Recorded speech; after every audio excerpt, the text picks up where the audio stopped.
Rhapsody of realities.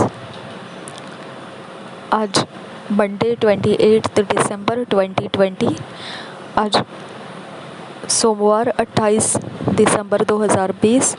Rhapsody of realities में आज हम जो पास्टर क्रिस ओयाखिलोमे द्वारा हमको वचन सिखाया जाता है उसमें हम आज विषय देखेंगे memorise scriptures.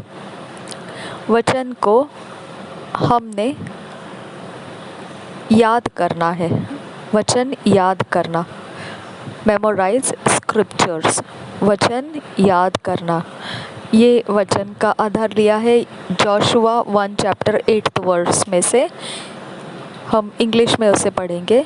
This book of the law shall not depart out of thy mouth, but thou shalt meditate therein day and night, that thou mayest observe to do according to all that is written therein. For then thou shalt make thy way prosperous, and then thou shalt have good success. This book of the law shall not depart out of thy mouth, but thou shalt meditate therein day and night, that thou mayest observe to do according to all that is written therein. For then thou shalt make thy way prosperous, and then thou shalt have good success. Hindi में इसी वचन को हम पढ़ेंगे। व्यवस्था की यह पुस्तक तेरे चित्त से कभी न उतरने पाए, इसी में दिन रात ध्यान दिए रहना, इसलिए कि जो कुछ उसमें लिखा है उसके अनुसार करने की तू चौकसी करे, क्योंकि ऐसा ही करने से तेरे सब काम सफल होंगे और तू प्रभावशाली होगा। और एक बार पढ़ेंगे। व्यवस्था की यह पुस्तक तेरे चित्त से कभी न उतरने पाए, इसी में दिन रात ध्यान दिए रहना, इसलिए कि जो कुछ उसमें लिखा है उसके अनुसार करने की तू चौकसी करे, क्योंकि ऐसा ही करने से तेरे सब काम सफल होंगे और तू प्रभावशाली होगा। Today, having several Bible translations and the emergence of Bibles in electronic devices has made it increasingly difficult for many to memorize scriptures. आज के समय में जो पवित्र बाइबल के भाषांतर किए गए हैं और अलग अलग प्रकार के हैं वो, और जो एक अलग प्रकार के बाइबल, पवित्र बाइबल उत्पन्न किए जा रहे, इस प्रकार से जो इलेक्ट्रॉनिक की मशीनें होती है उसके अंदर, जैसे मोबाइल वगैरह, ऐसा जो जिसके अंदर बाइबल भर के रखा जा सकता है, इस प्रकार से किया जा रहा है। और फिर यही कारण हो गया है कि लोगों के लिए बहुत ही मुश्किल हो गया है, ज़्यादा से ज़्यादा मुश्किल होता जा रहा है कि वह वचन को याद करें, क्योंकि अब सभी जगहों में बाइबल उपलब्धि हो रही है। सारे मोबाइल के अंदर या और सब जगहों में जो भी इलेक्ट्रॉनिक के सामान है उसके अंदर भी बाइबल मिल रहे हैं। तो इसके लिए किसी को अब ये ज़रूरत नहीं पड़ता है कि उन्होंने कोई वचन को याद करना है, क्योंकि तुरंत उनको बाइबल उस जगह पर प्राप्त हो जाती है। इसके लिए बढ़ती हुई मुश्किलें यही है कि अब लोग वचन को याद करने की मेहनत लेना नहीं चाहते हैं। Very easily you can search and locate verses and in different translations at the clock or push of a button. बहुत आसानी से आपको चाहिए वो और किस जगह पर कौन सा वचन है, और अलग अलग भाषाओं में भाषांतर किया हुआ एक बस क्लिक के द्वारा या फिर कोई बटन को धक्का लगाया, बस वहीं से आपको मिल जाता है। But this should not take the place or relegate the importance of memorizing scriptures as part of your personal spiritual growth. परंतु इतना आसान तरीका ये आपके ज़िंदगी का हिस्सा नहीं बन जाना चाहिए कि उसकी जगह ले ले।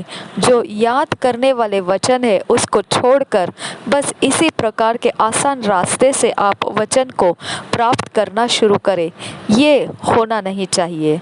आपका ज़रूरी महत्व जो है वचन को याद करना, वह आपका अपना व्यक्तिगत आत्मिक उन्नति का कारण होता है। Memorizing scriptures helps you exercise your mind to retain the word of God. वचन को याद करना आपकी ज़रूरत को पूरा करता है कि आपके मन को वो परमेश्वर का वचन याद दिलाता रहेगा और बार बार आपके अंदर से वो आपको मिलता रहेगा। Your mind is the doorway to your spirit. 2 Corinthians 4 chapter 4th verse। दूसरा कोरिन्थियों 4 अध्याय 4 वचन इस प्रकार से कहता है। दूसरा कोरिन्थियों 4 अध्याय 4 वचन कहता है, और उन अविश्वासियों के लिए जिनकी बुद्धि इस संसार के ईश्वर ने अंधी कर दी है, ताकि मसीह जो परमेश्वर का प्रतिरूप है उसके तेजोमय सुसमाचार का प्रकाश उन पर न चमके। और एक बार पढ़ेंगे, और उन अविश्वासियों के लिए जिनकी बुद्धि इस संसार के ईश्वर ने अंधी कर दी है, ताकि मसीह जो परमेश्वर का प्रतिरूप है उसके तेजोमय सुसमाचार का प्रकाश उन पर न चमके। The word of God has to be in your consciousness to produce results in your life. परमेश्वर का वचन आपके ध्यान में होना चाहिए कि वह आपके जीवन में नतीजा को उत्पन्न कर सके। When it's in your consciousness, it will be in your mouth, and the word in your mouth is a creative force. और जब आपके ध्यान में वचन होगा तो वह आपके मुंह में होगा, और वचन जब आपके मुंह में है तो वह एक सृष्टि करने वाला जोर बन जाता है। As you read your Bible, pick out striking verses and recite them repeatedly by heart. जब भी आप पवित्र बाइबल को पढ़ने के लिए उठाएंगे तो आपने ध्यान खींच लेने वाले या रेखांकित किए हुए ऐसे वचनों को उठा लेना है और बार बार हृदय के अंदर उसे मनन करते रहना है, उसको बोलते रहना है। This is the beginning of, उसे रटते रहना है। This is the beginning of meditation, and the more you do this, the more the word will gain the ascendancy in your spirit. यह एक प्रकार की शुरुआत है मनन करने की क्रिया का, और जितनी ज़्यादा आप ऐसा रटते रहेंगे बार बार उस वचन को, तो आप उस वचन को एक जगह प्राप्त होता हुआ देखेंगे। आपके आत्मा में वो बढ़ता हुआ जगह प्राप्त करेगा और ऊंचा उठता जाएगा। Set the target to memorize a verse of scripture per day and measure your progress in it. आप एक उद्देश्य बनाइए कि जो आप याद रखना चाहते हो वो वचन, पवित्र वचनों में से एक वचन को लीजिए हर रोज़, और फिर आप इस प्रकार से उसे याद करना शुरू कर दीजिए एक उद्देश्य के साथ। और फिर आप देखिए कि आपकी उन्नति को नाप कर देखिए कैसी वो उन्नति आपकी हो रही होगी उसके बाद। You would be amazed at the impact of the word in your life. आप अचंभित हो जाएंगे जब आप उसका प्रभाव, उस वचन का प्रभाव आपके जीवन के ऊपर आप देखेंगे। प्रार्थना। हम जब प्रेयर करेंगे, प्रार्थना करेंगे, अगर आप इंग्लिश में से दोहराना चाहते हैं, आपने इंग्लिश में दोहराना है। अगर हिंदी में दोहराना चाहते हैं, आप हिंदी में दोहराइए, लेकिन आपको मुँह से इसे दोहराना, अंगीकार करना ज़रूरी है। The word of God is working mightily in me, prevailing in every area of my life, making me excellent in all things and in every way. As I meditate on the word, my profiting appears to all. I walk in victory, heaping success upon success, reigning and ruling over circumstances. In Jesus' name, आमेन। हम हिंदी में प्रार्थना करेंगे। परमेश्वर का वचन सामर्थ के साथ मुझ में काम करता है। मेरे जीवन के हर एक भागों में वह प्रबल है। मुझे उत्कृष्ट बनाता है सारी चीज़ों में और सारे मार्गों में। जैसे मैं मनन करता हूँ वचन के ऊपर, मेरा लाभ सब कुछ में मुझे दिखता है। मैं जय में चलता हूँ और सफलताओं का ढेर लगता है।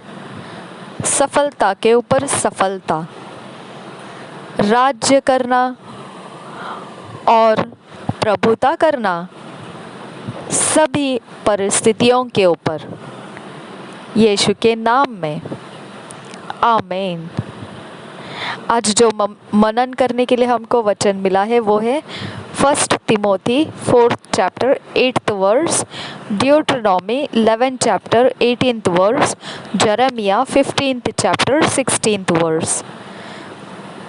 पहला तिमोथियुस 4 अध्याय 8 वचन, व्यवस्था विवरण 11 अध्याय 18 वचन, यरमिया की भविष्यवाणी 15 अध्याय 16 वचन। ये हमारे मनन करने के आज के वचन हैं। हम पहले इंग्लिश में किंग्स जेम्स वर्जन में से पढ़ेंगे, इन्हीं वचनों को हम हिंदी में BSI बाइबल में से पढ़ेंगे। 1 Timothy 4th chapter 8th verse, for bodily exercise profiteth little, but godliness is profitable unto all things, having promise of the life that now is and of that which is to come। और एक बार पढ़ेंगे, for bodily exercise profiteth little, but godliness is profitable unto all things, having promise of the life that now is and of that which is to come। पहला तिमोथियुस 4 अध्याय 8 वचन, क्योंकि देह की साधना से कम लाभ होता है, पर भक्ति सब बातों के लिए लाभदायक है, क्योंकि इस समय के और आने वाले जीवन की भी प्रतिज्ञा इसी के लिए है। क्योंकि देह की साधना से कम लाभ होता है, पर भक्ति सब बातों के लिए लाभदायक है, क्योंकि इस समय के और आने वाले जीवन की भी प्रतिज्ञा इसी के लिए है।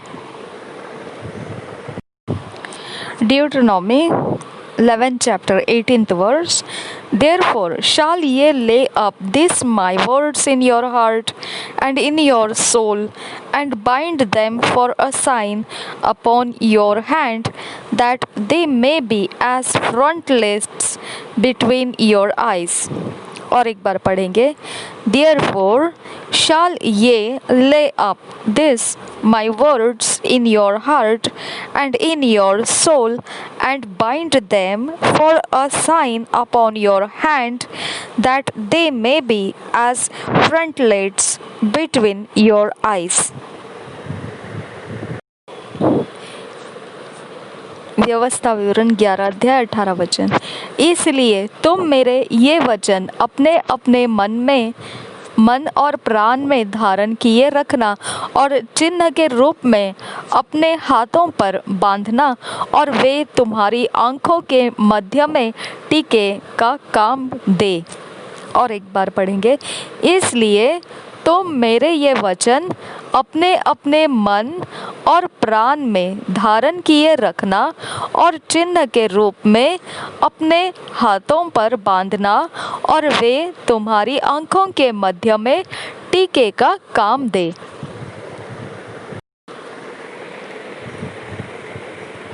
Jeremiah 15th chapter 16th verse. Thy words were found, and I did eat them, and thy word was unto me the joy and rejoicing of mine heart, for I am called by thy name, O Lord God of hosts. 16 वचन, यिर्मयाह का 15 अध्याय का 16 वचन। यिर्मयाह 15 अध्याय का 16 वचन, जब तेरे वचन मेरे पास पहुँचे तब मैंने उन्हें मानो खा लिया, और तेरे वचन मेरे मन के हर्ष और आनंद का कारण हुए, क्योंकि हे सेनाओं के परमेश्वर यहोवा, मैं तेरा कहलाता हूँ। और एक बार पढ़ेंगे, जब तेरे वचन मेरे पास पहुँचे तब मैंने उन्हें मानो खा लिया, और तेरे वचन मेरे मन के हर्ष और आनंद का कारण हुए, क्योंकि हे सेनाओं के परमेश्वर यहोवा, मैं तेरा कहलाता हूँ। 1 year Bible reading plan, Revelation 19 chapter 11 to 21, Zechariah 9 chapter 10 chapter 11 chapter। एक साल का बाइबल रीडिंग प्लान में प्रकाशित वाक्य 19 अध्याय 11 से 21 वचन तक, और जकरिया की भविष्यवाणी की पुस्तक 9 अध्याय 10 अध्याय और 11 अध्याय। इंग्लिश में हम किंग्स जेम्स वर्जन में से पढ़ेंगे, हिंदी में हम BSI बाइबल में से पढ़ेंगे। रेवलेशन 19 चैप्टर 11 वर्स से पढ़ेंगे 21 वर्स तक। And I saw heaven opened, and behold, a white horse, and he that sat upon him was called Faithful and True, and in righteousness he doeth judge and make war. His eyes were as a flame of fire, and on his head were many crowns, and he had a name written that no man knew but he himself, and he was clothed with a vesture dipped in blood, and his name is called the Word of God. And the armies which were in heaven followed him upon white horses, clothed in fine linen, white and clean. And out of his mouth goeth a sharp sword, that with it he should smite the nations, and he shall rule them with a rod of iron. And he treadeth the winepress of the fierceness and wrath of Almighty God. And he hath on his vesture and on his thigh a name written, King of Kings and Lord of Lords. And I saw an angel standing in the sun, and he cried with a loud voice, saying to all the fowls that fly in the midst of heaven, Come and gather yourselves together unto the supper of the great God, that ye may eat the flesh of kings and the flesh of captains, and the flesh of mighty men, and the flesh of horses, and of them that sit on them, and the flesh of all men, both free and bond, both small and great. And I saw the beast and the kings of the earth and their armies gathered together to make war against him that sat on the horse and against his army. And the beast was taken, and with him the false prophet that wrought miracles before him, with which he deceived them that had received the mark of the beast, and them that worshipped his image. These both were cast alive into a lake of fire, burning with brimstone, and the remnant were slain with the sword of him that sat upon the horse, which sword proceeded out of his mouth, and all the fowls were filled with their flesh. प्रकाशित वाक्य 19 अध्याय 11 वचन से आगे। सफेद घोड़े का सवार 11 वचन से पहले 21 वचन तक पढ़ेंगे। फिर मैंने स्वर्ग को खुला हुआ देखा, और देखता हूँ कि एक श्वेत घोड़ा है, और उस पर एक सवार है जो विश्वास योग्य और सत्य कहलाता है, और वह धर्म के साथ न्याय और युद्ध करता है। उसकी आंखें आग की ज्वाला है, और उसके सिर पर बहुत से राजमुकुट है। उस पर एक नाम लिखा है जिसे उसको छोड़ और कोई नहीं जानता। वह लहू छिड़का हुआ वस्त्र पहने है, और उसका नाम परमेश्वर का वचन है। स्वर्ग की सेना श्वेत घोड़ों पर सवार और श्वेत और शुद्ध मलमल पहने हुए उसके पीछे पीछे है। जाति जाति को मारने के लिए उसके मुंह से एक चोखी तलवार निकलती है। वह लोहे का राजदंड लिए हुए उन पर राज्य करेगा, और सर्वशक्तिमान परमेश्वर के भयानक प्रकोप की जलजलाहट की मदिरा के कुंड में दाख रौंदेगा। उसके वस्त्र और जांघ पर यह नाम लिखा है, राजाओं का राजा और प्रभुओं का प्रभु। फिर मैंने एक स्वर्गदूत को सूर्य पर खड़े हुए देखा। उसने बड़े शब्द से पुकार कर आकाश के बीच में से उड़ने वाले सब पक्षियों से कहा, आओ परमेश्वर के बड़े भोज के लिए इकट्ठे हो जाओ, जिससे तुम राजाओं का मांस और सरदारों का मांस और शक्तिमान पुरुषों का मांस और घोड़ों का और उनके सवारों का मांस, और क्या स्वतंत्र क्या दास, क्या छोटे क्या बड़े, सब लोगों का मांस खाओ। फिर मैंने उस पशु और पृथ्वी के राजाओं और उनकी सेनाओं को उस घोड़े के सवार और उसकी सेना से लड़ने के लिए इकट्ठे देखा। वह पशु और उसके साथ वह झूठा भविष्यद्वक्ता पकड़ा गया, जिसने उसके सामने ऐसे चिन्ह दिखाए थे जिनके द्वारा उसने उनको भरमाया, जिन पर उस पशु की छाप थी और जो उसकी मूर्ति की पूजा करते थे। ये दोनों जीते जी उस आग की झील में जो गंधक से जलती है डाले गए। शेष लोग उस घोड़े के सवार की तलवार से जो उसके मुंह से निकलती थी मार डाले गए, और सब पक्षी उनके मांस से तृप्त हो गए।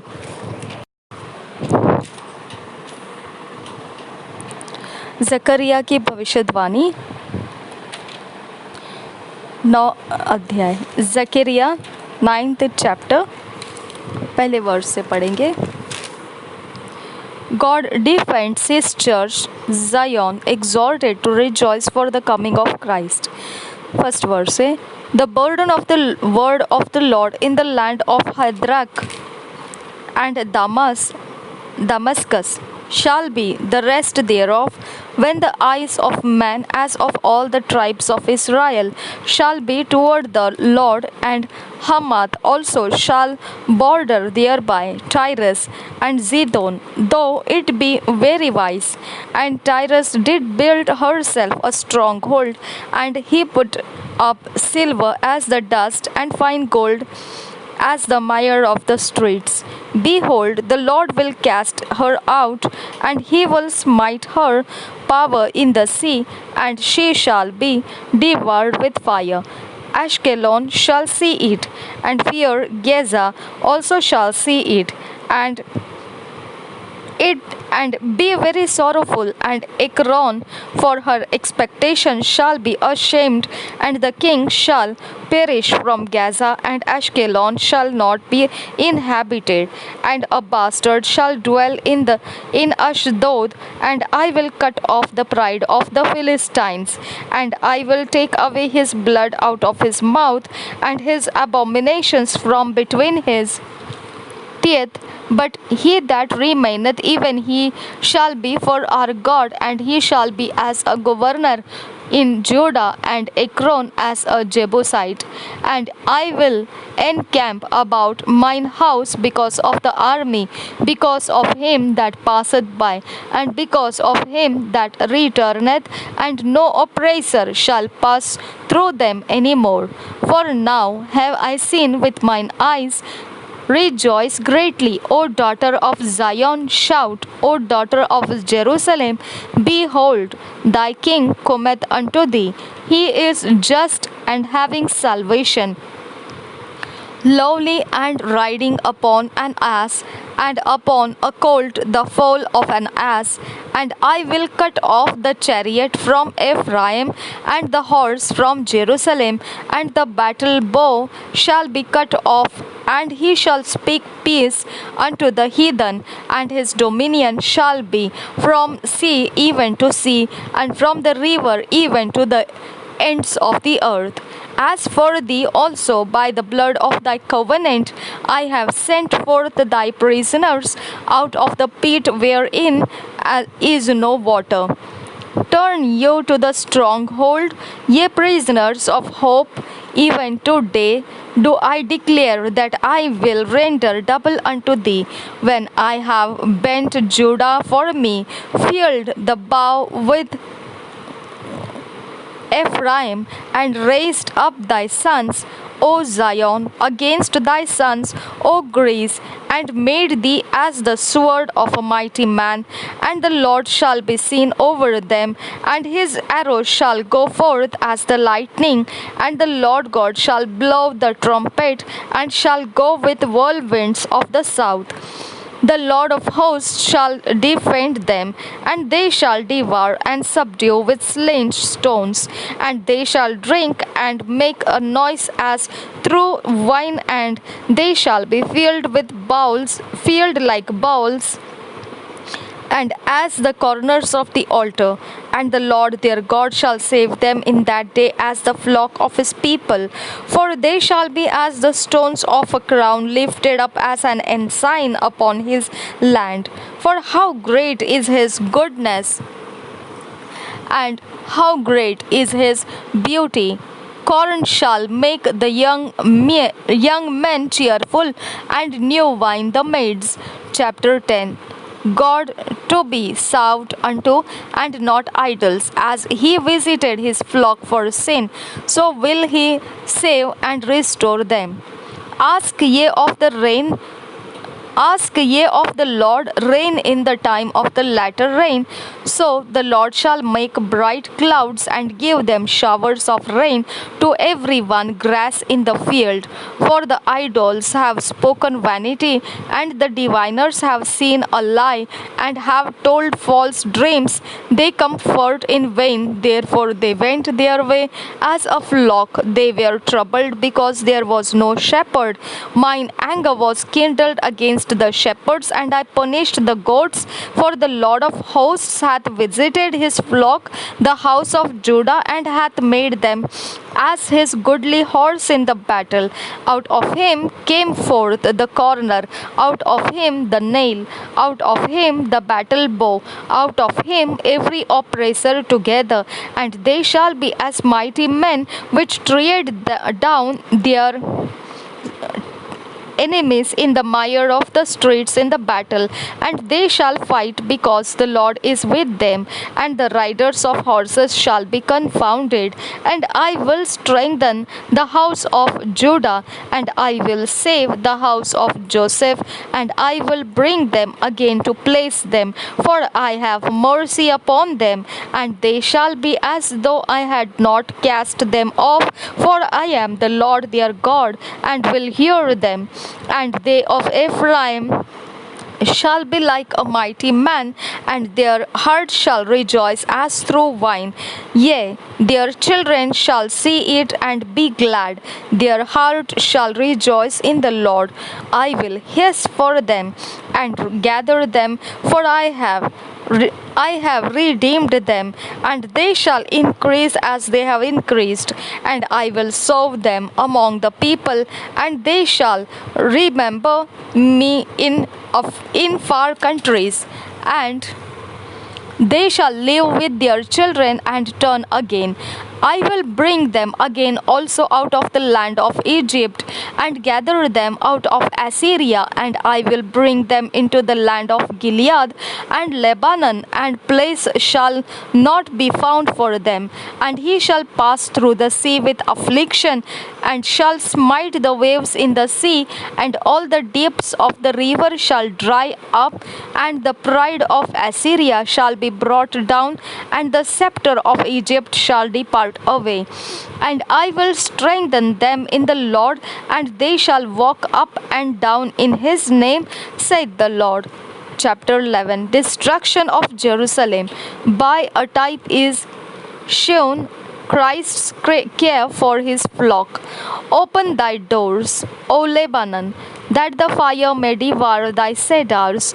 Howl, fir tree, for the cedar is fallen, because the mighty are spoiled. Howl, O ye oaks of Bashan, for the forest of the vintage is come down. There is a voice of the howling of the shepherds, for their glory is spoiled, a voice of the roaring of young lions, for the pride of Jordan is spoiled. Thus saith the Lord my God, feed the flock of the slaughter, whose possessors slay them, and hold themselves not guilty, and they that sell them say, Blessed be the Lord, for I am rich, and their own shepherds pity them not. For I will no more pity the inhabitants of the land, saith the Lord. But lo, I will deliver the men every one into his neighbor's hand, and into the hands of his king, and they shall smite the land, and out of their hand I will not deliver them. And I will feed the flock of slaughter, even you, O poor of the flock. And I took unto me 2 staffs, the one I called beauty, and the other I called bands, and I fed the flock. 3 shepherds also I cut off in 1 month, and my soul loathed them, and their soul also abhorred me. Then said I will not feed you. That dieth, let it die, and that is to be cut off, let it be cut off, and let the rest eat every one the flesh of another. And I took my staff, even beauty, and cut it asunder, that I might break my covenant which I had made with all the people. And it was broken in that day, and so the poor of the flock that waited upon me knew that it was the word of the Lord. And I said unto them, If ye think good, give me my price, and if not, forbear. So they weighed for my price 30 pieces of silver. And the Lord said unto me, Cast it unto the potter a goodly price, that I was prized at of them. And I took the 30 pieces of silver, and cast them to the potter in the house of the Lord. Then I cut asunder mine other staff, even bands, that I might break the brotherhood between Judah and Israel. And the Lord said unto me, Take unto thee yet the instruments of a foolish shepherd.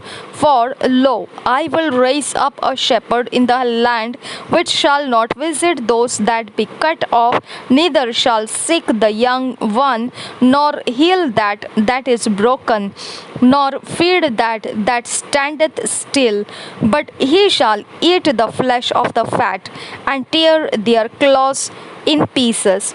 Woe to the idle shepherd that leaveth the flock! The sword shall be upon his arm, and upon his right eye. His arm shall be clean dried up, and his right eye shall be utterly darkened. Chapter 12. Jerusalem, a cup of trembling, and a burdensome stone to the confusion of her adversaries. Victorious restoring of Judah, repentance of Jerusalem.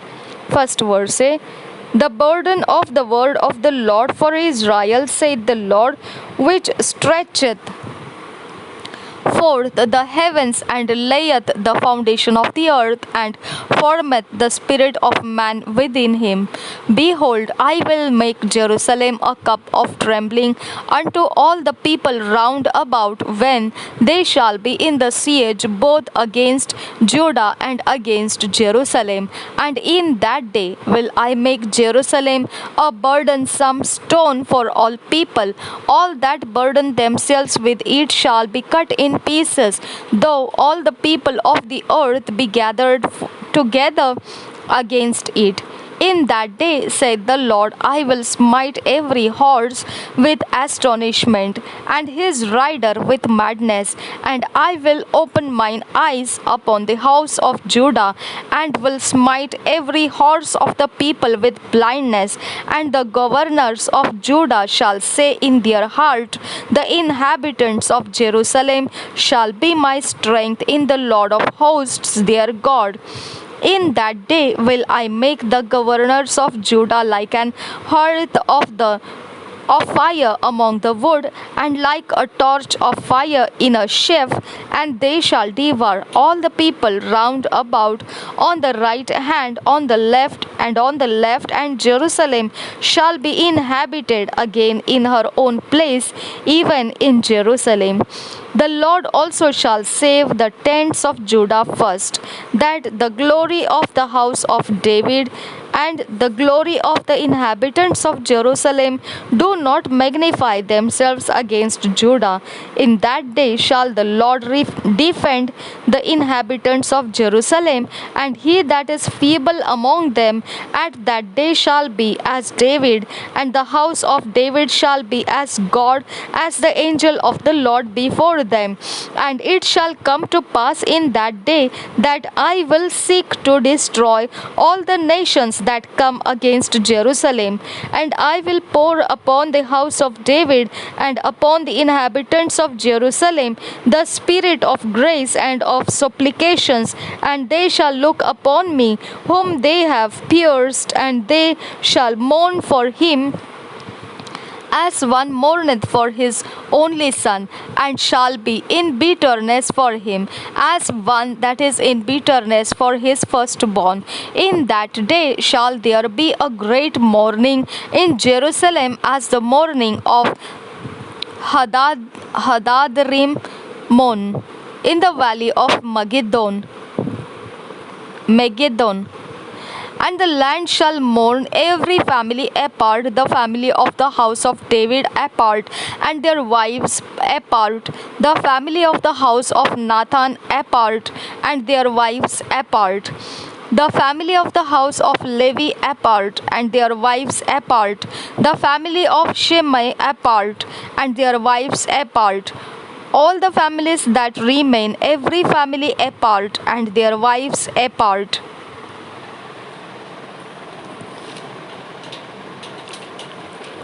हमको सिर्फ 11 तक पढ़ना था, 9, 10, 11 मैंने 12 भी पढ़ लिया, bonus हो गया है। ओके, 12th चैप्टर हमारे लिए आज बोनस हो गया। ओके, तो हमने सिर्फ 9, 10, 11 तक ही पढ़ना था, मैंने 12th चैप्टर भी पढ़ लिया। अब हिंदी में जब हम पढ़ेंगे तो 9, 10 और 11 चैप्टर तक ही पढ़ेंगे। जकरिया 9 अध्याय पहले वचन से पड़ोसी राज्यों का न्याय। हद्राग देश के विषय में यहोवा का कहा हुआ भारी वचन।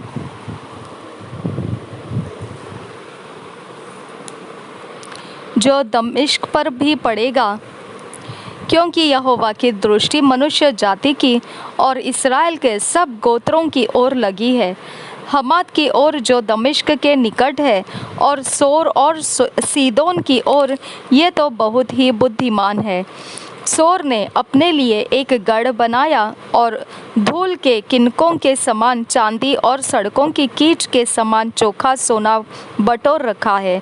देखो, परमेश्वर उसको दूसरों के अधिकार में कर देगा और उसके घमंड को तोड़कर समुद्र में डाल देगा, और वह नगर आग का कौर हो जाएगा।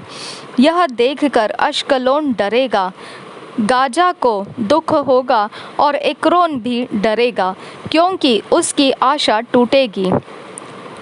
और गाजा में फिर राजा न रहेगा और अश्कलोन फिर बसी न रहेगी। अशदोद में अनजाने लोग बसेंगे। इसी प्रकार मैं पलिश्तियों के गर्व को तोड़ूंगा। मैं उसके मुंह में से अहेर का लहू और घिनौनी वस्तुएं निकाल दूंगा। तब उनमें से जो बचा रहेगा वह हमारे परमेश्वर का जन होगा और यहूदा में अधिपति सा होगा, और एक्रोन के लोग यबूसियों के समान बनेंगे। तब मैं उस सेना के कारण जो पास से होकर जाएगी और फिर लौट आएगी, अपने भवन के आसपास छावनी किए रहूँगा, और कोई सताने वाला फिर उनके पास से होकर न जाएगा, क्योंकि मैं ये बातें अब भी देखता हूँ। सियोन का आगामी राजा। 9 वचन से आगे। हे सियोन, बहुत ही मगन हो। हे यरूशलेम, जय जयकार कर, क्योंकि तेरा राजा तेरे पास आएगा। वह धर्मी और उद्धार पाया हुआ है। वह दीन है और गदहे पर वरन गदही के बच्चे पर चढ़ा हुआ आएगा। मैं एप्रैम के रथ और यरूशलेम के घोड़े नष्ट करूंगा, और युद्ध के धनुष तोड़ डाले जाएंगे, और वह जाति जाति से शांति की बातें कहेगा।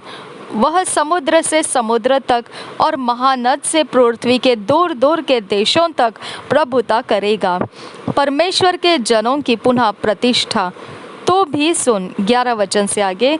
तो भी सुन, क्योंकि मेरी वाचा के लहू के कारण मैंने तेरे बंदियों को बिना जल के गड्ढे में से उबार लिया है। हे आशा धरे हुए बंदियों, गढ़ की ओर फिरो। मैं आज ही बताता हूँ कि मैं तुमको बदले में दूना सुख दूंगा, क्योंकि मैंने धनुष के समान यहूदा को चढ़ाकर उस पर तीर के समान एप्रैम को लगाया है। मैं सियोन के निवासियों को यूनान के निवासियों के विरुद्ध उभारूंगा और उन्हें वीर की तलवार सा कर दूंगा। तब यहोवा उनके ऊपर दिखाई देगा और उसका तीर बिजली के समान छूटेगा। और परमेश्वर यहोवा नरसिंगा फूंक कर दक्षिण देश की सी आंधी में होके चलेगा। सेनाओं का यहोवा ढाल से उन्हें बचाएगा, और वे अपने शत्रुओं का नाश करेंगे और उनके गोफन के पत्थरों पर पाँव रखेंगे, और वे पीकर ऐसा कोलाहल करेंगे जैसा लोग दाख मधु पीकर करते हैं, और वे कटोरे के समान या वेदी के कोने के समान भरे जाएंगे। उस समय उनका परमेश्वर यहोवा उनको अपनी प्रजा रूपी भेड़ बकरियां जानकर उनका उद्धार करेगा, और वे मुकुट मणि ठहर के उसकी भूमि से बहुत ऊंचे पर चमकते रहेंगे। उसका क्या ही कुशल और क्या ही शोभा उसकी होगी। उसके जवान लोग का उन अन्न खाकर और कुमारियां नया दाख मधु पीकर हष्ट पुष्ट हो जाएंगी। छुटकारे की प्रतिज्ञा। 10 वचन से आगे। बरसात के अंत में यहोवा से वर्षा मांगो, यहोवा से जो बिजली चमकाता है और वह उनको वर्षा देगा और हर एक के खेत में हरियाली उपजाएगा। क्योंकि गृह देवता अनर्थ बात कहते और भावी कहने वाले झूठा दर्शन देखते और झूठे स्वप्न सुनाते और व्यर्थ शांति देते हैं। इस कारण लोग भेड़ बकरियों के समान भटक गए और चरवाहे न होने के कारण दुर्दशा में पड़े हैं। मेरा क्रोध चरवाहों पर भड़का है और मैं उन बकरों को दंड दूंगा, क्योंकि सेनाओं के यहोवा अपने झुंड अर्थात यहूदा के घराने का हाल देखने को आएगा और लड़ाई में उनको अपना हष्ट पुष्ट घोड़ा सा बनाएगा। उसी में से कोने का पत्थर, उसी में से खूंटी, उसी में से युद्ध का धनुष, उसी में से सब प्रधान प्रकट होंगे। वे ऐसे वीरों के समान होंगे जो लड़ाई में अपने बैरियों को सड़कों की कीच के समान रौंदते हो। वे लड़ेंगे क्योंकि यहोवा उनके संग रहेगा। इस कारण वे वीरता से लड़ेंगे और सवारों की आशा टूटेगी। मैं यहूदा के घराने को पराक्रमी करूँगा और यूसुफ के घराने का उद्धार करूँगा। मुझे उन पर दया आई है, इस कारण मैं उन्हें लौटा लाकर उन्हीं के देश में बसाऊँगा और वे ऐसे होंगे मानो मैंने उनको मन से नहीं उतारा। मैं उनका परमेश्वर यहोवा हूँ, इसलिए उनकी सुन लूँगा। अप्रेमी लोग वीर के समान होंगे और उनका मन ऐसा आनंदित होगा जैसे दाख मधु से होता है। यह देखकर उनके बच्चे आनंद करेंगे और उनका मन यहोवा के कारण मगन होगा। मैं सीटी बजाकर उनको इकट्ठा करूँगा, क्योंकि मैं उनका छुड़ाने वाला हूँ और वे ऐसे बढ़ेंगे जैसे पहले बढ़े थे। यद्यपि मैं उन्हें जाति जाति के लोगों के बीच बिखेर दूँगा, तो भी वे दूर दूर देशों में मुझे स्मरण करेंगे और अपने बालकों समेत जीवित लौट आएंगे। मैं उन्हें मिस्र देश से लौटा लाऊंगा और अश्शूर से इकट्ठा करूंगा और गिलाद और लबानोन के देशों में ले आकर इतना बढ़ाऊंगा कि वहां वे समा न सकेंगे। वह उस कष्टदायी समुद्र में से होकर उसकी लहरें दबाता हुआ जाएगा और नील नदी का सब गहरा जल सूख जाएगा। अश्शूर का घमंड तोड़ा जाएगा और मिस्र का राजदंड जाता रहेगा। मैं उन्हें यहोवा द्वारा पराक्रमी करूँगा और वे उसके नाम से चले फिरेंगे। यहोवा की यही वाणी है।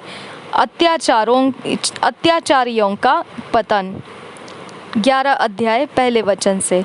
हे लबानोन, आग को रास्ता दे कि वह आकर तेरे देवदारों को भस्म करे। हे सनो बैरो, हाय हाय करो, क्योंकि देवदार गिर गया है और बड़े से बड़े वृक्ष नष्ट हो गए हैं। हे बाशान के बांज वृक्षों, हाय हाय करो, क्योंकि अगम्य वन काटा गया है। चरवाहों के हाहाकार का शब्द हो रहा है, क्योंकि उनका वैभव नष्ट हो गया है। जवान सिंहों का गरजना सुनाई देता है, क्योंकि यरदन के किनारे का घना वन नष्ट किया गया है। 2 चरवाहे मेरे परमेश्वर यहोवा ने यह आज्ञा दी, घात होने वाली भेड़ बकरियों का चरवाहा हो जा। उनके मोल लेने वाले उन्हें घात करने पर भी दोषी नहीं ठहरते और उनके बेचने वाले कहते हैं, यहोवा धन्य है, हम धनी हो गए हैं, और उनके चरवाहे उन पर कुछ दया नहीं करते। यहोवा की यह वाणी है, मैं इस देश के रहने वालों पर फिर दया न करूँगा। देखो, मैं मनुष्यों को एक दूसरे के हाथ में और उनके राजा के हाथ में पकड़वा दूँगा और वे इस देश का नाश करेंगे और मैं उसके रहने वालों को उनके वश से न छुड़ाऊँगा। इसलिए मैं घात होने वाली भेड़ बकरियों को और विशेष करके उनमें से जो दीन थी उनको चराने लगा और मैंने 2 लाठियाँ ली, एक का नाम मैंने अनुग्रह रखा और दूसरी का नाम एकता। इनको लिए हुए मैं उन भेड़ बकरियों को चराने लगा। मैंने उनके 3 चरवाहों को 1 महीने में नष्ट कर दिया, परंतु मैं उनके कारण अधीर था और वे मुझसे घृणा करती थी। तब मैंने उनसे कहा, मैं तुमको न चराऊंगा। तुम में से जो मरे वह मरे, और जो नष्ट हो वह नष्ट हो, और जो बची रहे वे एक दूसरे का मांस खाए। और मैंने अपनी वह लाठी तोड़ डाली जिसका नाम अनुग्रह था, कि जो वाचा मैंने सब जातियों के साथ बांधी थी उसे तोड़ूं। वह उसी दिन तोड़ी गई, और इससे दीन भेड़ बकरियां जो मुझे ताकती थी उन्हीं ने जान लिया कि यह यहोवा का वचन है। तब मैंने उनसे कहा, यदि तुमको अच्छा लगे तो मेरी मजदूरी दो, और नहीं तो मत दो। तब उन्होंने मेरी मजदूरी में चांदी के 30 टुकड़े तौल दिए। तब यहोवा ने मुझसे कहा, इन्हें कुम्हार के आगे फेंक दे। यह क्या ही भारी दाम है जो उन्होंने मेरा ठहराया है। तब मैंने चांदी के उन 30 टुकड़ों को लेकर यहोवा के घर में कुम्हार के आगे फेंक दिया। तब मैंने अपनी दूसरी लाठी, जिसका नाम एकता था, इसलिए तोड़ डाली कि मैं उस भाईचारे के नाते को तोड़ डालूं जो यहूदा और इस्राएल के बीच में है। तब यहोवा ने मुझसे कहा, अब तू मुड़ चरवाहे के हथियार ले ले, क्योंकि मैं इस देश में एक ऐसा चरवाहा ठहराऊंगा जो खोई हुई को न ढूंढेगा, न तितर बितर को इकट्ठी करेगा, न घायलों को चंगा करेगा, न जो भली चंगी है उनका पालन पोषण करेगा, वरन मोटियों का मांस खाएगा और उनके खुरों को फाड़ डालेगा।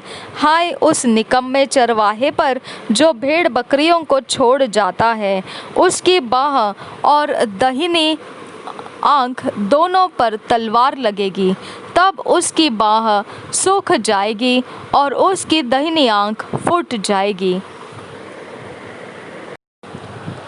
रेवलेशन 2 साल का Bible reading plan, 2 years Bible reading plan. Revelation 21 chapter 1 to 12 verse, और जकरिया 11 चैप्टर और 12 चैप्टर। 2 साल के बाइबल रीडिंग प्लान में प्रकाशित वाक्य 21 अध्याय 1 से 12 वचन, और जकरिया 11 अध्याय और 12 अध्याय। Revelation chapter 21, a new heaven and a new earth. First verse say, and I saw a new heaven and a new earth, for the first heaven and the first earth were passed away, and there was no more sea. And I, John, saw the holy city, New Jerusalem, coming down from God out of heaven, prepared as a bride adorned for her husband. And I heard a great voice out of heaven saying, behold, the tabernacle of God is with men, and he will dwell with them, and they shall be his people, and God himself shall be with them, and be their God. And God shall wipe away all tears from their eyes, and there shall be no more death, neither sorrow nor crying, neither shall there be any more pain, for the former things are passed away. And he that sat upon the throne said, behold, I make all things new.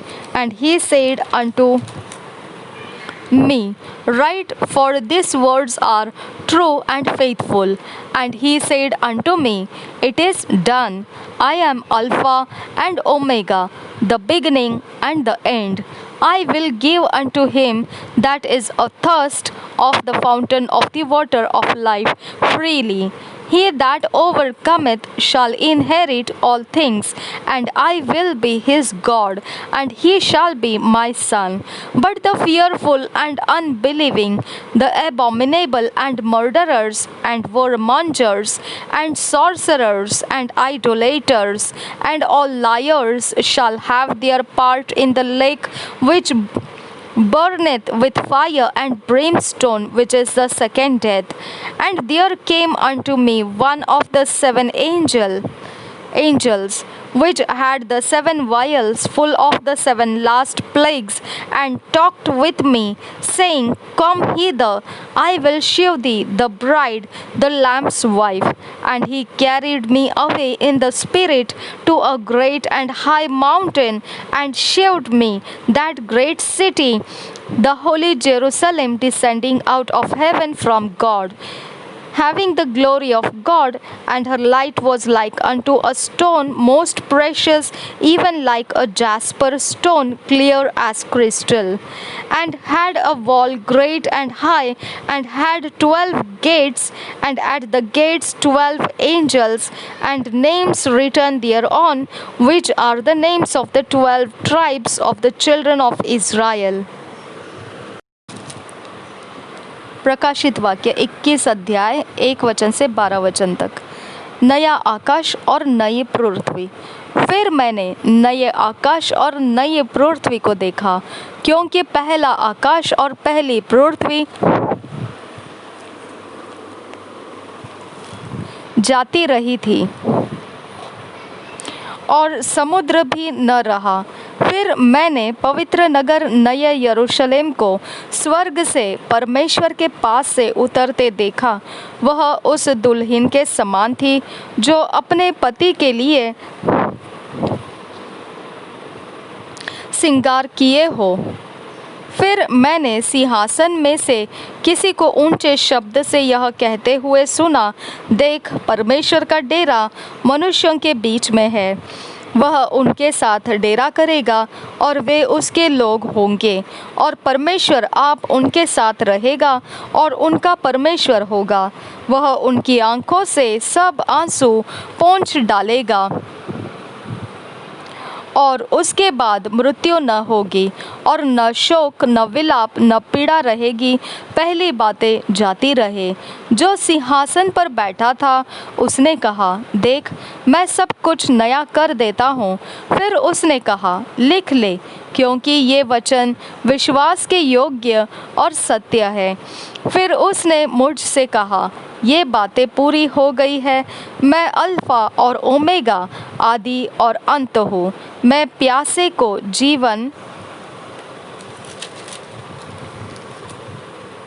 के जल के सोते में से सेंत मेंत पिलाऊंगा। जो जय पाए वही इन वस्तुओं का वारिस होगा, और मैं उसका परमेश्वर होऊंगा और वह मेरा पुत्र होगा। परंतु डरपोकों और अविश्वासियों और घिनौनों और हत्यारों और व्यभिचारियों और टोन्हों और मूर्ति पूजकों और सब झूठों का भाग उस झील में मिलेगा जो आग और गंधक से जलती रहती है। यह दूसरी मृत्यु है। नया यरूशलेम 9 वचन से आगे।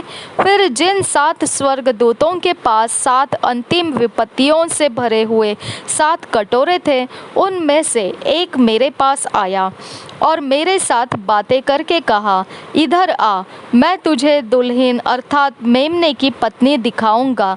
तब वह मुझे आत्मा में एक बड़े और ऊंचे पहाड़ पर ले गया और पवित्र नगर यरूशलेम को स्वर्ग से परमेश्वर के पास से उतरते दिखाया। परमेश्वर की महिमा उनमें थी और उसकी ज्योति बहुत ही बहुमूल्य पत्थर अर्थात बिल्लौर के समान यशब की तरह स्वच्छ थी। उसकी शहरपनाह बड़ी ऊंची थी और उसके 12 फाटक और फाटकों पर 12 स्वर्गदूत थे, और उन फाटकों पर इस्राएलियों के 12 गोत्रों के नाम लिखे थे। Zechariah 11th chapter. Destruction of Jerusalem by a type is shown Christ's care for his flock. First verse से पढ़ेंगे. Open thy doors, O Lebanon, that the fire may devour thy cedars. Howl, fir tree, for the cedar is fallen, because the mighty are spoiled. Howl, O ye oaks of Bashan, for the forest of the vintage is come down. There is a voice of the howling of the shepherds, for their glory is spoiled, a voice of the roaring of young lions, for the pride of Jordan is spoiled.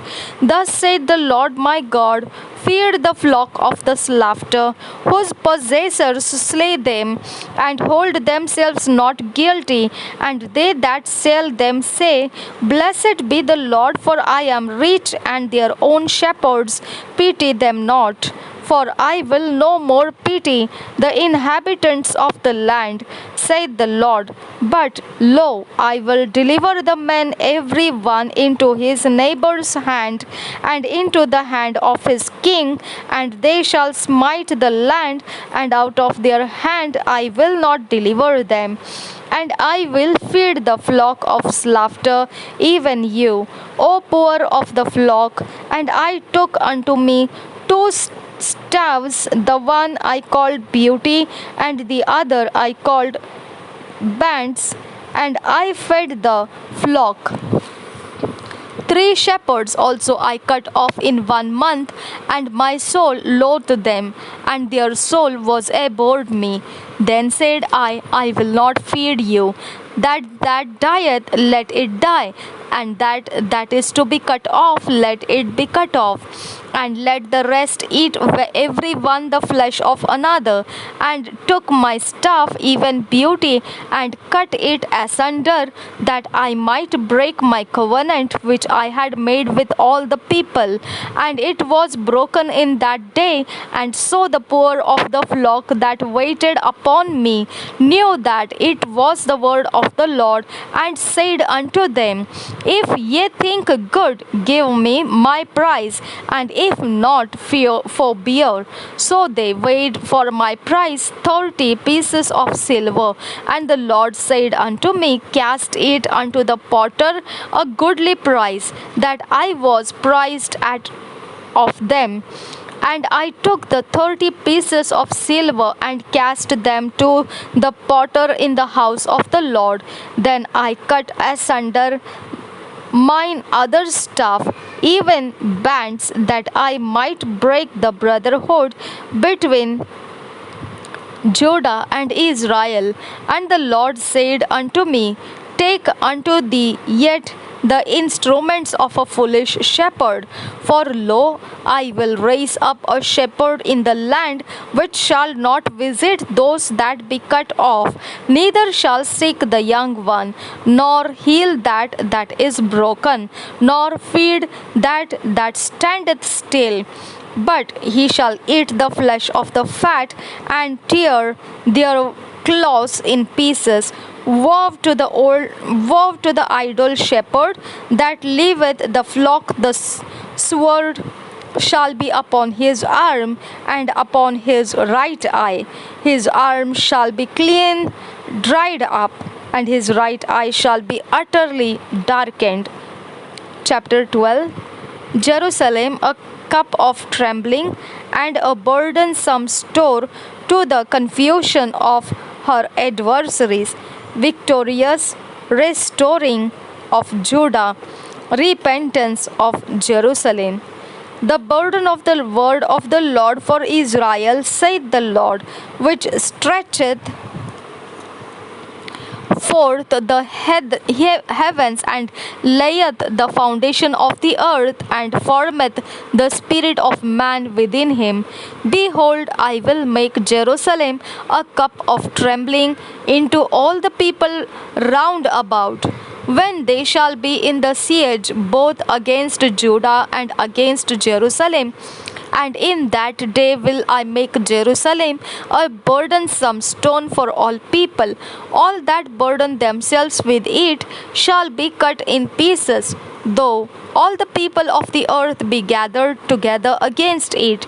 In that day, said the Lord, I will smite every horse with astonishment, and his rider with madness, and I will open mine eyes upon the house of Judah, and will smite every horse of the people with blindness. And the governors of Judah shall say in their heart, the inhabitants of Jerusalem shall be my strength in the Lord of hosts their God. In that day will I make the governors of Judah like an hearth of fire among the wood, and like a torch of fire in a sheaf.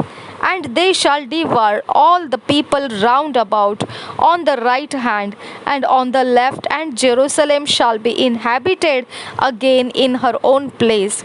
Even in Jerusalem, the Lord also shall save the tents of Judah first, that the glory of the house of David and the glory of the inhabitants of Jerusalem do not magnify themselves against Judah. In that day shall the Lord defend the inhabitants of Jerusalem, and he that is feeble among them at that day shall be as David, and the house of David shall be as God, as the angel of the Lord before them. And it shall come to pass in that day that I will seek to destroy all the nations that come against Jerusalem.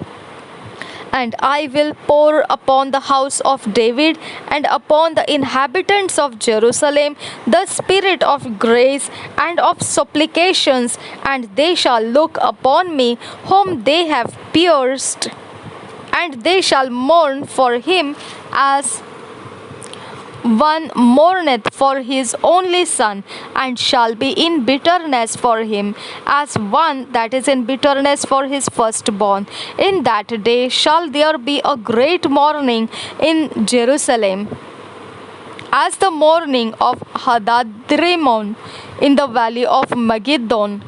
And the land shall mourn every family apart, the family of the house of David apart, and their wives apart, the family of the house of Nathan apart, and their wives apart, the family of the house of Levi apart, and their wives apart, the family of Shemaiah apart, and their wives apart, all the families that remain, every family apart, and their wives apart. जकरिया की भविष्यवाणी 11 अध्याय पहले वचन से पढ़ेंगे। अत्याचारियों का पतन। हे Lebanon, आग को रास्ता दे कि वह आकर तेरे देवदारों को भस्म करे। हे सनोबरो, हाय हाय करो, क्योंकि देवदार गिर गया है और बड़े से बड़े वृक्ष नष्ट हो गए हैं। हे बाशान के बांज वृक्षों, हाय हाय करो, क्योंकि अगम्य वन काटा गया है। चरवाहों के हाहाकार का शब्द हो रहा है, क्योंकि उनका वैभव नष्ट हो गया है। जवान सिंहों का गरजना सुनाई देता है, क्योंकि यरदन के किनारे का घना वन नष्ट किया गया है। 2 चरवाहे 4 वचन से आगे। मेरे परमेश्वर यहोवा ने यह आज्ञा दी, घात होने वाली भेड़ बकरियों का चरवाहा हो जा। उनके मोल लेने वाले उन्हें घात करने पर भी दोषी नहीं ठहरते, और उनके बेचने वाले कहते हैं, यहोवा धन्य है, हम धनी हो गए हैं, और उनके चरवाहे उन पर कुछ दया नहीं करते। यहोवा की यह वाणी है, मैं इस देश के रहने वालों पर फिर दया न करूँगा। देखो, मैं मनुष्य को एक दूसरे के हाथ में और उनके राजा के हाथ में पकड़वा दूंगा, और वे इस देश का नाश करेंगे, और मैं उसके रहने वालों को उनके वश से न छुड़ाऊंगा। इसलिए मैं घात होने वाली भेड़ बकरियों को, और विशेष करके उनमें से जो दीन थी, उनको चराने लगा। और मैंने 2 लाठियाँ ली, एक का नाम मैंने अनुग्रह रखा और दूसरी का नाम एकता। इनको लिए हुए मैं उन भेड़ बकरियों को चराने लगा। मैंने उनके 3 चरवाहों को 1 महीने में नष्ट कर दिया, परंतु मैं उनके कारण अधीर था और वे मुझसे घृणा करती थी। नहीं। तब मैंने उनसे कहा, मैं तुमको न चराऊँगा। तुम में से जो मरे वह मरे, और जो नष्ट हो वह नष्ट हो, और जो बची रहे वे एक दूसरे का मांस खाए। और मैंने अपनी वह लाठी तोड़ डाली जिसका नाम अनुग्रह था, कि जो वाचा मैंने सब जातियों के साथ बांधी थी उसे तोड़ूं। वह उसी दिन तोड़ी गई, और इससे दीन भेड़ बकरियां जो मुझे ताकती थी उन्होंने जान लिया कि यह यहोवा का वचन है। तब मैंने उनसे कहा, यदि तुमको अच्छा लगे तो मेरी मजदूरी दो, और नहीं तो मत दो। तब उन्होंने मेरी मजदूरी में चांदी के 30 टुकड़े तौल दिए। तब यहोवा ने मुझसे कहा, इन्हें कुम्हार के आगे फेंक दे। यह क्या ही भारी दाम है जो उन्होंने मेरा ठहराया है। तब मैंने चांदी के उन 30 टुकड़ों को लेकर यहोवा के घर में कुम्हार के आगे फेंक दिया। तब मैंने अपनी दूसरी लाठी, जिसका नाम एकता था, इसलिए तोड़ डाली कि मैं उस भाईचारे के नाते को तोड़ डालूं जो यहूदा और इस्राएल के बीच में है। तब यहोवा ने मुझसे कहा, अब तू मुड़ चरवाहे के हथियार ले ले, क्योंकि मैं इस देश में एक ऐसा चरवाहा ठहराऊंगा जो खोई हुई को न ढूंढेगा, न तितर बितर को इकट्ठी करेगा, न घायलों को चंगा करेगा, न जो भली चंगी है उनका पालन पोषण करेगा, वरन मोटियों का मांस खाएगा और उनके खुरों को फाड़ डालेगा। हाय उस निकम्मे चरवाहे पर जो भेड़ बकरियों को छोड़ जाता है। उसकी बाँह और दाहिनी आँख दोनों पर तलवार लगेगी, तब उसकी बाँह सूख जाएगी और उसकी दाहिनी आँख फूट जाएगी। 12 अध्याय पहले वचन से। भविष्य में यरूशलेम का छुटकारा। इज़राइल के विषय में यहोवा का कहा हुआ भारी वचन। यहोवा जो आकाश का तानने वाला, पृथ्वी की नींव डालने वाला और मनुष्य की आत्मा का रचने वाला है, उसकी यह वाणी है, देखो मैं यरूशलेम को चारों ओर की सब जातियों के लिए लड़खड़ा देने के मद का कटोरा ठहरा दूंगा। और जब यरूशलेम घेर लिया जाएगा तब यहूदा की दशा भी ऐसी ही होगी। उस समय पृथ्वी की सारी जातियां यरूशलेम के विरुद्ध इकट्ठी होंगी। तब मैं उसको इतना भारी पत्थर बनाऊंगा कि जो उसको उठाएंगे वे बहुत ही घायल होंगे। यहोवा की यह वाणी है, उस समय मैं हर एक घोड़े को घबरा दूंगा और उसके सवार को घायल करूंगा, परंतु मैं यहूदा के घराने पर कृपा दृष्टि रखूंगा। जब मैं अन्य जातियों के सब घोड़ों को अंधा कर डालूंगा, तब यहूदा के अधिपति सोचेंगे, यरूशलेम के निवासी अपने परमेश्वर सेनाओं के यहोवा की सहायता से मेरे सहायक बनेंगे। उस समय मैं यहूदा के अधिपतियों को ऐसा कर दूंगा जैसी लकड़ी के ढेर में आग भरी अंगीठी या पूले में जलती हुई मशाल होती है, अर्थात वे दाहिने बाएं चारों ओर के सब लोगों को भस्म कर डालेंगे, और यरूशलेम जहां अब बसी है वही बसी रहेगी। यरूशलेम में ही। 7वां वचन आगे। यहोवा पहले यहूदा के तंबुओं का उद्धार करेगा, कहीं ऐसा न हो कि दाऊद का घराना और यरूशलेम के निवासी अपने अपने वैभव के कारण यहूदा के विरुद्ध बढ़ाई मारे। उस समय यहोवा यरूशलेम के निवासियों को मानो ढाल से बचा लेगा, और उस समय उनमें से जो ठोकर खाने वाला हो वह दाऊद के समान होगा, और दाऊद का घराना परमेश्वर के समान होगा, अर्थात